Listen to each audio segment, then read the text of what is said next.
All right, let's jump in and start using Bootstrap. First thing I'm going to do is to introduce you to Bootstrap is go to getbootstrap.com and click on Getting Started. And here in Getting Started, I'm going to scroll down about halfway until I see the headline that says Basic Template.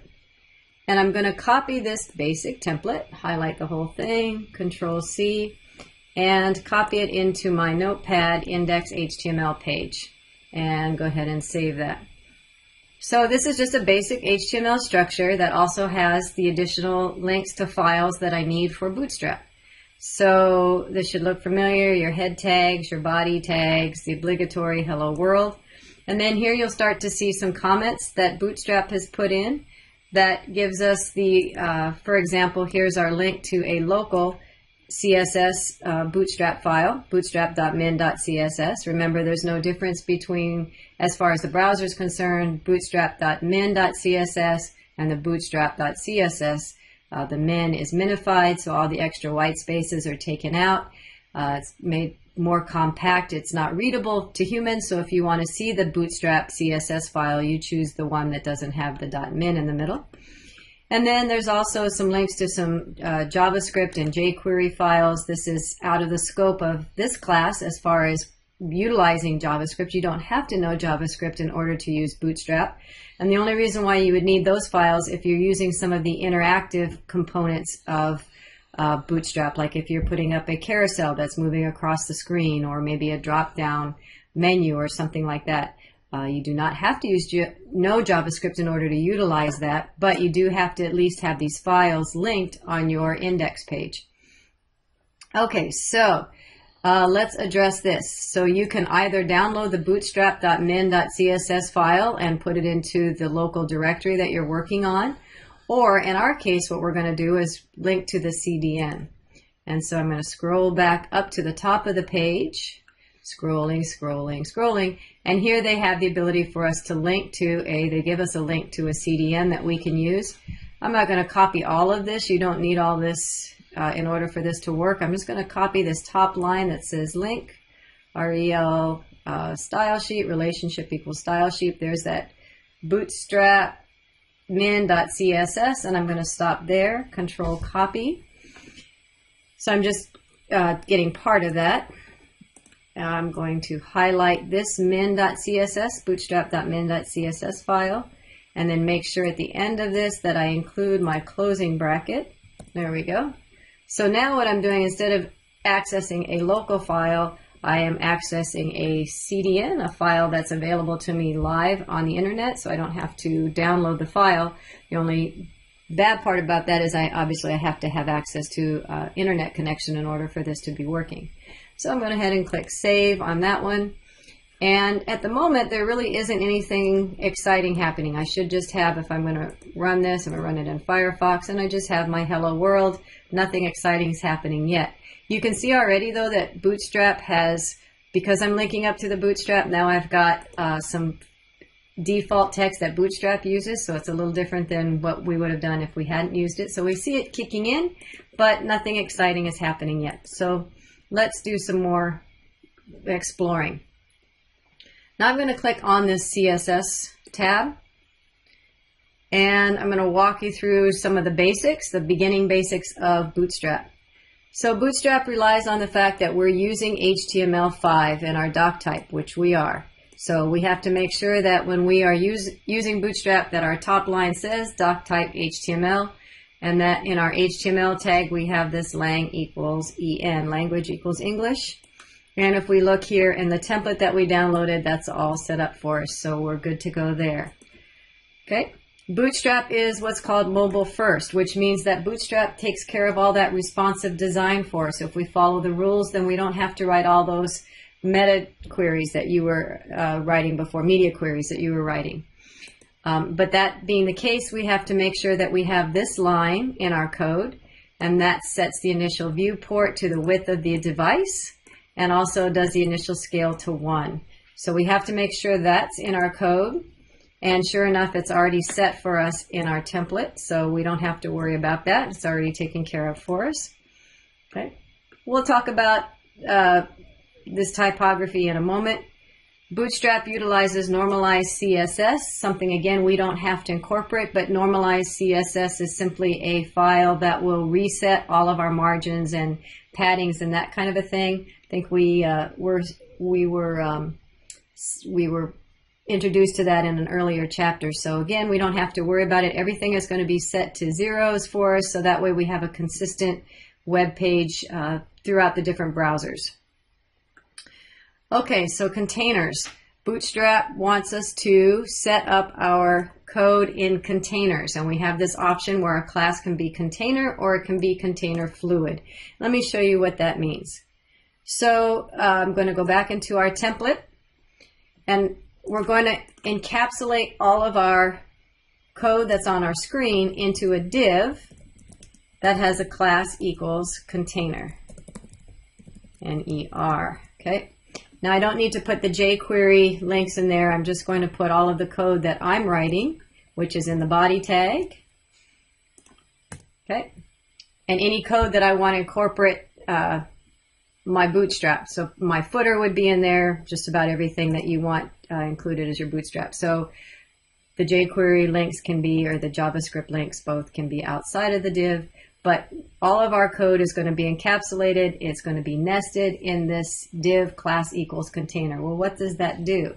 If I look at my Bootstrap template and I refresh it, oh, wow, interesting, that moved in. So let's explain what that means. So if you look at the definition, the container again tries to be, it will put padding on the right and left hand side of your container of that div, and then it'll center it.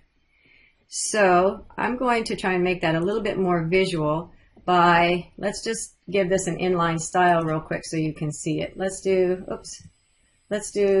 style equals background color, and let's do a gray, just so we can see what it's doing. I'm going to get rid of that in a moment, but let's just, okay, so we can see that this div is centered and it is a small portion of the viewport.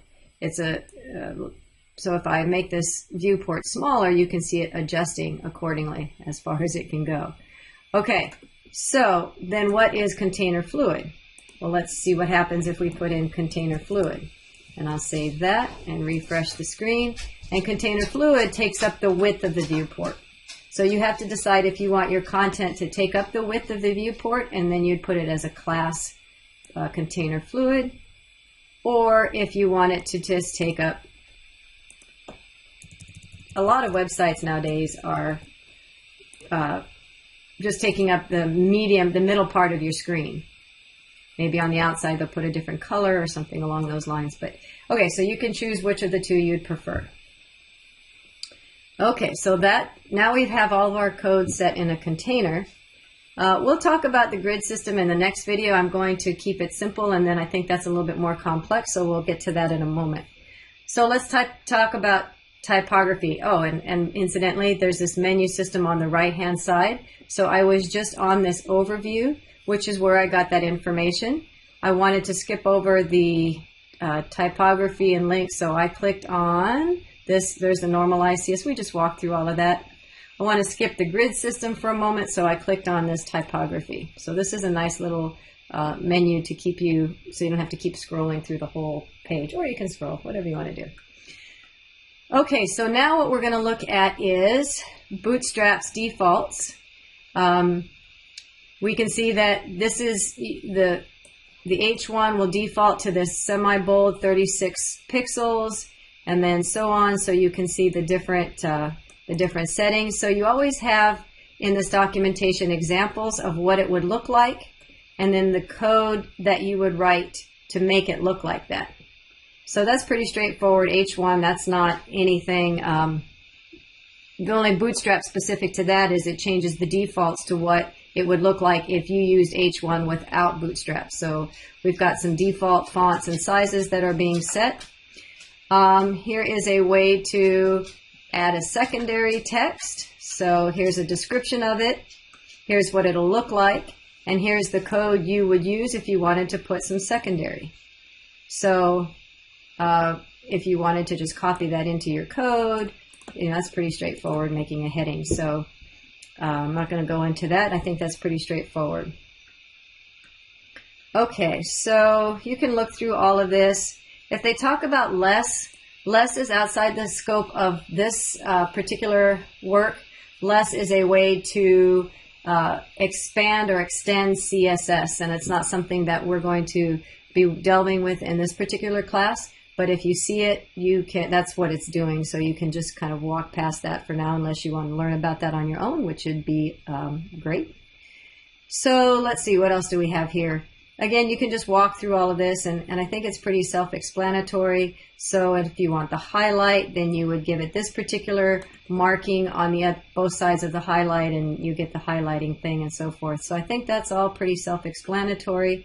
You can look through all of that. Again, you can see examples, and you can see what you need to do to make all of that work. Let's see. I'm going to continue to scroll down. All of this is stuff that you can work on. And then I'm going to get us down to, let's look at tables, because this gets a little bit more complex. All right, so tables is where we start seeing things like now we're applying classes. Let's start on this table. Okay, so the basic example. Here is a table, and it has a class equals to, and we have to make sure that it says exactly, we have to word it. You can't make it tables or table 1. The class has to be table, and if you give it the class table, your table will look like this. So let's just go ahead and give that a try. So I have a table already. Let's see, let me copy some code here for you. I have a table that I already created. I'm just going to do a Control-C. So let's go back to our code here. I'm going to copy in a table that I've already created. When I copied it, my alignment went off. There we go. So now I'm indented well. Okay, and I've given it this class equals table. So if I have class equals table, let's go ahead and look at our example now. So class equals table gives me this nice lined up table. I don't really like that gray, so that's still set from where we did our style background. So let's get rid of that. It's a little dark. I just used it for an example. And let's look at our table now. Yeah, that looks better. Okay, so you can see that we have this table, and just by virtue of giving it class equals table, it's got all this nice formatting for us. So it's got these pretty lines. Looks a lot nicer. Okay? So that's based on the fact that we have a table row set up. We have the table headers set up. Let's look at that. So we have these table rows set up. Should look familiar from when we did tables. Okay, so now let's scroll down a little bit more, and it looks like, wow, these are really pretty. Every other row is got some shading. How did that happen? Well, here's an example where we have two classes that are being applied to one element. So I have a class table that's being applied, and then by virtue of a space, I can assign another class to it. So now I've got two classes assigned, and in this case, if I put a second class name of table striped, I should have this pretty striping. So let's see if that works.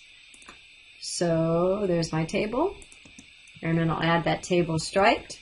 And now if I look at my code, I should have my striped tables. I only have 2 rows in there, so only one showing up. But if I put more tables, they'll alternate stripes according to my Bootstrap. So that looks good. Here I could do a table bordered, so it looks like it's putting a border around. If I want to do, there's a hover. That's kind of cool, so I'll try a table hover.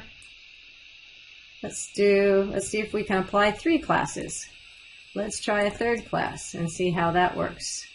So refresh the screen, and I do a table hover. Sure enough, I can apply more than 1 class, 2 classes, 3 classes. Just the only difference is we're separating it by spaces. So I'm not making this would be incorrect. So I don't want to do another class equals and then put something else in there. We don't want to have 2 classes per element, 2 classes worded. this is what I'm trying to say, class equals, and then maybe put something in here. That would be that would not be what we need to do. We don't need to put a separate attribute class. We have an attribute class, and so now we can put as many classes in that element as we want. We just separate it with spaces. Okay, so anyway, I'm going to stop this video here so you have lots of different examples that you can work through. But what we've established in this video is getting started. We've set up a template. We've put it into a div and chose either class equals container or container fluid.